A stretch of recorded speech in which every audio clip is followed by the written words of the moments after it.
ஆண்டவர் இயேசுவின் நாமத்தில் உங்களை வாழ்த்துகிறேன். மீகா 2ஆம் அதிகாரம் 13ஆம் வசனம். தடைகளை நீக்கி போடுகிறவர் அவர்களுக்கு முன்பாக நடந்து போகிறார். அவர்கள் தடைகளை நீக்கி வாசலால் உட்பிரவேசித்து கடந்து போவார்கள்.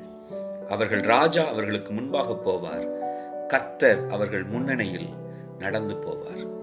கூட்டிச் சேர்க்கப்படுகிற தம்முடைய ஜனத்தை பற்றிய வாக்குத்தத்தத்தை ஆண்டவர் கொடுக்கிறார். அப்படி அவர்கள் கூட்டிச் சேர்க்கப்பட்டு தேவனுடைய பாதைகளில், பரிசுத்த நடைகளில் அவர்கள் முன்னேறி செல்லும் போது வருகிற எல்லா தடைகளையும் முறிக்க அவர்கள் தேவனாகிய கர்த்தர் அவர்கள் முன்பாக செல்லுவார் என்று கர்த்தர் வாக்கு பண்ணுகிறார். அவர் உங்களுக்கு முன்பாக செல்லுவார். அழைத்த தேவன் உண்மையுள்ளவர்.